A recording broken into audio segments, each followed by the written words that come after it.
या बातमीमधनं कळते की अजित पवार आणि खासदार अमोल कोल्हे यांच्यामध्ये महत्त्वाची चर्चा होते आहे। एकीकडे पुण्यामध्ये राष्ट्रवादी एकत्र येणार का यावरती ते आता फिसकटलेलं आहे असं म्हटलं जात होतं। मात्र अजित पवार आणि अमोल कोल्हे यांच्यामध्ये महत्त्वाची बैठक होतीये। जिजाई बंगल्यावरती दोघांमध्ये खलबतं होत आहेत, त्यामुळे पुन्हा एकदा पुण्यामधलं चित्र वेगळं असू शकतं का असा सवाल उपस्थित केला जातोय। इतका वेळ राष्ट्रवादी काँग्रेसमधलं बिनसलेलं आहे, फिसकटलेलं आहे अशी माहिती समोर येत होती। मात्र अजूनही चर्चांच्या फेऱ्या सुरू आहेत, त्यामुळे अजित पवार तसंच खासदार अमोल कोल्हे यांच्यामध्ये ही महत्त्वाची बैठक पार पडतीये। जिजाई या बंगल्यावरती या दोघांमध्ये सध्या चर्चा सुरू आहे। पुण्यामध्ये एकत्र येत निवडणूक लढवायची आहे असं एकीकडे म्हटलं जात होतं आणि दोन्ही पक्षातील काही महत्त्वाचे नेते यासाठी आग्रही देखील आहेत। अधिक माहिती घेऊयात रेवती हिंगवे हिच्याकडनं। रेवती, एकीकडे फिसकटले असं म्हटलं जात होतं, मात्र दुसरीकडे अजून बैठका सुरू आहेत, काय अधिक माहिती? नक्कीच प्रज्ञा, खरं तर आपण सकाळीच बघितलं NDTV मराठीवरती की आपण या बातमीवरती शिक्कामोर्तब केला होता की काल राष्ट्रवादी काँग्रेस शरद पवार पक्ष हे महाविकास आघाडीच्या बैठकीला गेलेले होते आणि असं कळालं होतं की दोन्ही राष्ट्रवादीचं चिन्हावरनं फिसकटलं होतं। मात्र थोडा वेळ अगोदरच उपमुख्यमंत्री अजित पवार अचानक बारामती हॉस्टेलवरनं कुठलाही ताफा किंवा कुठली पोलीस सुरक्षा न घेता त्यांच्या पुण्यातील जिजाई निवासस्थानी आलेले होते। मात्र आता काहीच क्षणापूर्वी त्यांच्या घराच्या इकडनं अमोल कोल्हे हे बाहेर पडताना दिसून आले।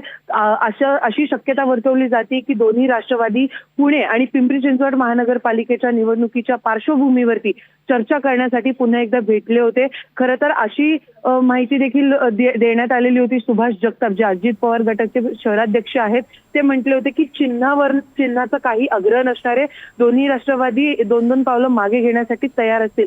मात्र आता पुन्हा एकदा जे वरिष्ठ नेते आहेत दोन्ही गटाचे त्यांची बैठक झाली, जवळपास अर्धा ते पाऊण तास बैठक झाली आणि आता थोड्याच वेळात पुन्हा एकदा अजित पवार बारामती हॉस्टेलसाठी रवाना होतील। तर आता या बैठकीत नेमकं काय झालं हे पाहणं महत्त्वाचं असणार आहे प्रज्ञा। नक्कीच, मात्र दुसरीकडे आपण बघतोय रेवती की महाविकास आघाडी सोबत सुद्धा जाण्यासाठी शरद पवार गट आग्रही आहे किंवा इच्छुक आहे असं म्हटलं जात होतं। ती सुद्धा एक बैठक पार पडली होती, म्हणजे नेमकं काय आता स्वतः अजित पवार सुद्धा मविया सोबत जाणार आहेत, अशा स्वरूपात काही हालचाली होत आहेत का? प्रज्ञा, खरं तर काल याच संदर्भात जेव्हा काँग्रेसचे शहराध्यक्ष अरविंद शिंदे यांना विचारणा केली तेव्हा त्यांनी सांगितलं होतं की आमचे जे विचार धोरण आहेत ते अजित पवार गट असू दे किंवा ठाकरे गटासोबत आलेले जे मनसे आहे त्यांच्यासोबत जुळत नाही, म्हणून काँग्रेस जी आहे ती यासाठी आग्रही आहे की महाविकास आघाडी म्हणजे राष्ट्रवादी काँग्रेस शरदचंद्र पवार पक्ष, काँग्रेस आणि त्यासोबतच ठाकरे गट हे तिघं मिळून एकत्र महाविकास आघाडीसाठी आग्रही आहेत, काँग्रेस यासाठी आग्रही आहेत। म्हणून तुर्तास तरी अजून असं काही नाही की अजित पवार गट इकडे महाविकास आघाडीमध्ये जातील, पण आता तरी सध्या मोठ्या स्तरावरती बैठका सगळ्या चालू आहेत, सगळे वरिष्ठ नेते भेट घेत आहेत। आज सुद्धा महाविकास आघाडीची बैठक आहे, तर त्या बैठकीला देखील काय होतं हे पाहणं महत्त्वाचं असणार आहे। काल सुषमा अंधारे जेव्हा या महाविकास आघाडीच्या बैठकीतनं बाहेर पडले तेव्हा त्यांनी सांगितलं की आज दुपारी 2 ते 3 वाजेपर्यंत सगळ्या गोष्टी सॉर्ट झालेल्या असतील, अशा प्रकारचं विधान त्यांनी काल रात्री केलं।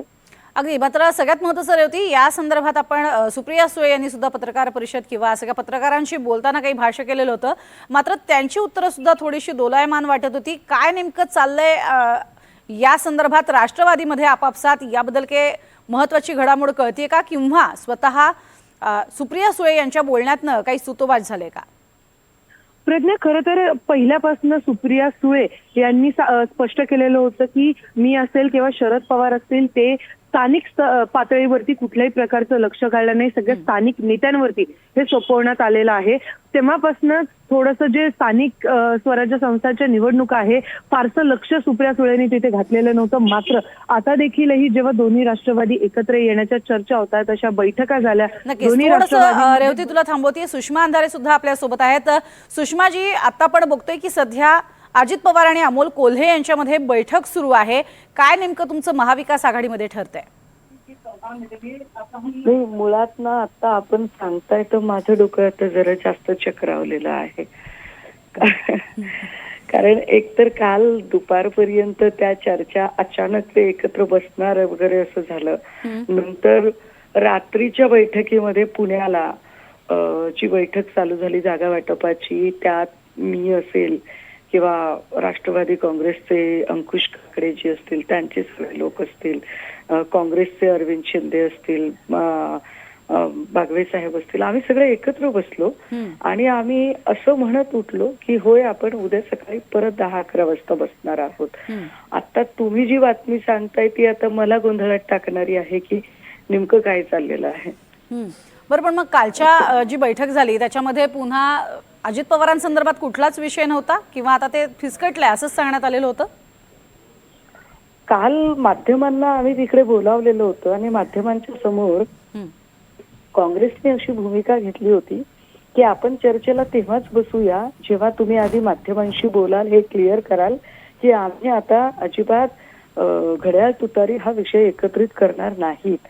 आणि माध्यमांना बोलावलं सुद्धा गेलं. मात्र तेव्हा राष्ट्रवादीच्या लोकांनी असं सांगितलं की आधी आपण सगळं जागा वाटपांची चर्चा करू, बोलू आणि आम्ही इथेच आहोत आणि एकत्रितपणे आपण माध्यमांना सामोरे जाऊ. जेव्हा आम्ही बाहेर पडत होतो तेव्हा साधारणतः रात्रीचे जवळपास 11:30 पावणे 12 झालेले होते आणि 11:30 पावणे 12 पर्यंत तरी हाच सगळा विचार होता. पण आता आपण जी माहिती सांगताय तर मला खरंच ती माहिती व्हेरीफाय करावी लागेल, इतकी अविश्वसनीय आहे. बरं, पण नक्कीच सुषमाजी तुर्तास धन्यवाद या संपूर्ण माहितीसाठी. तर आगामी काळामध्ये महाविकास आघाडीमध्ये सुद्धा अजित पवार दिसणार का, हा मात्र एक महत्वाचा विषय आहे. सूरज चव्हाण सुद्धा आपल्या सोबत आहेत. सूरज चव्हाण जी, काय चाललंय नेमकं? राष्ट्रवादीचं अजित पवार आणि अमोल कोल्हेंची बैठक सुरू आहे असं कळतंय. पुण्यामध्ये राष्ट्रवादी काँग्रेस पक्ष हे प्रत्येक वार्ड निहाय चाचपणी त्या ठिकाणी स्वतः राज्याचे उपमुख्यमंत्री राष्ट्रवादीचे नेते अजितदादा पवार साहेब घेत आहेत आणि ते आढावा घेतल्याच्या नंतर त्या ठिकाणी कुठल्या मित्रपक्षाकडनं सोबत घेता येईल, कुठल्या मित्रपक्षासोबत सोबत जाता येईल अशा पद्धतीची चाचपणी त्या ठिकाणी चालू आहे. राष्ट्रवादी काँग्रेस पक्षाच्या समोर अनेक पर्याय खुले आहेत, परंतु त्या ठिकाणी महायुती म्हणून आम्ही पहिली प्रायोरिटी देणार आहोत. परंतु महायुतीसोबत जर नाहीच जमलं किंवा महायुती आता सध्याच्या घडीला मला वाटतं की त्या ठिकाणी वेगळी चर्चा चालू आहे, परंतु राष्ट्रवादी काँग्रेस पक्षाच्या समोर जे काही पर्याय असतील त्या पर्यायासोबत सोबत घेऊन त्या ठिकाणची निवडणुकीला आम्ही सामोरे जाणार आहोत. सूरजजी, मविया सोबत जाणार का? मवया नाही, राष्ट्रवादी काँग्रेस पक्ष अजितदादाच्या नेतृत्वात काम करण्यासाठी जे कोणी आमच्या सोबत येतील, ज्यांचा सन्मान आमच्याकडनं राखला जाईल आणि आमचा सन्मान त्यांच्याकडनं राखला जाईल अशा लोकांना सोबत घेऊन त्या ठिकाणी निवडणुकीला समोर जाऊ. नक्कीच, पण राष्ट्रवादी काँग्रेस शरद पवार गटाच्या तर स्वतंत्र मविया सोबतच्या बैठका सुद्धा झाल्या आहेत. काल तुमचं एकमेकांशी अर्थातच एका मुद्द्यावरनं पटत नाहीये असं कळलं आणि त्यानंतर स्वतंत्र बैठका झाल्या, वेगवेगळ्या विषयांवरती चर्चा झाली. आज पुन्हा त्यांची बैठक होणार आहे असं सुषमा अंधारे सांगत होत्या. चर्चा महाविकास आघाडीच्या महायुतीत आमचे मित्र पक्ष असू द्या, सगळ्यांसोबत चर्चा चालू आहेत. आमच्या समोर अनेक पर्याय खुले आहेत. आम्ही योग्य पर्यायाची निवड त्या ठिकाणी करू. ही स्थानिक पातळीवरची निवडणूक आहे, त्याच्यामुळं स्थानिक गणित कशी जुळतात त्यावरती अवलंबून असणार आहे. त्याच्यामुळे येणाऱ्या काळामध्ये आमची जिथं गणित जुळतील त्या ठिकाणी त्यांच्या सोबत आमची युती असू द्या, आघाडी असू द्या, हे येणाऱ्या 2 दिवसामध्ये स्पष्ट होईल. नक्कीच, धन्यवाद सूरजजी आमच्याशी बोललात त्यासाठी. तर येत्या काळामध्ये युती की आघाडी हे ठरेल आणि जिथे राजकीय गणित जुळतील तिथे आम्ही जाणार असं स्पष्ट करण्यात आलेलं आहे राष्ट्रवादी अजित पवार गटाकडनं. अधिक माहिती आपण घेऊयात. रेवती हिंगवे आमची प्रतिनिधी आपल्यासोबत आहे. रेवती, सुषमा अंधारे खरं तर कन्फ्यूज झालेले आपण बघितलं की नेमकं काय चाललंय, कारण काल सगळे एकत्र येऊन बैठक झाली, चिन्हावरनं एकमेकांना तुटलंय असं कळतंय आणि आता आज होणाऱ्या बैठका, काय चाललंय काय नेमकं राष्ट्रवादीच्या गोटातनं? नक्कीच प्रज्ञा, खरं तर आता पुणे महानगरपालिकेच्या निवडणुकीच्या खरं तर पार्श्वभूमीवरती सगळीकडेच बैठका सुरू झालेल्या आहेत आणि सगळ्यात जास्त चर्चा होती ती म्हणजे दोन्ही राष्ट्रवादीची. खरं तर कालपर्यंत दोन्ही राष्ट्रवादीचे जे पदाधिकारी आहेत किंवा जे वरिष्ठ नेते आहेत ते भेटीगाठी घेत होत्या, बैठका घेत होत्या, पण काल चिन्हावरनं फिसकटल्याची माहिती मिळाली आणि त्यानंतर रात्री अचानक राष्ट्रवादी काँग्रेस शरदचंद्र पवार पक्षाचे काही वरिष्ठ नेते, माजी महापौर अंकुश काकडे होते हे महाविकास आघाडीच्या बैठकीला होते, जिकडे ठाकरे गटाचे पदाधिकारी, काँग्रेसचे पदाधिकारी आणि त्यासोबत मनसेचे देखील पदाधिकारी होते. त्यामुळे एकंदरीतच आता नेमकं चित्र काय हे अजिबातच स्पष्ट होत नाहीये. आणि त्यासोबतच जे उमेदवारीचे जे याद्या आहेत ते तर फार लांब राहिलं, त्याच्याबद्दल अजून कोणीच बोलत नाहीये. नेमकं या गोष्टीचा तिढा सुटलाय की नाही, नेमकं कोण कोणासोबत जाणार आहे यावरती देखील मोठा प्रश्न आता उपस्थित होतोय. नक्कीच, आणि याबद्दल अधिक अपडेट तुमच्याकडनं घेत राहू. सुर्ता धन्यवाद या माहितीसाठी रेवती.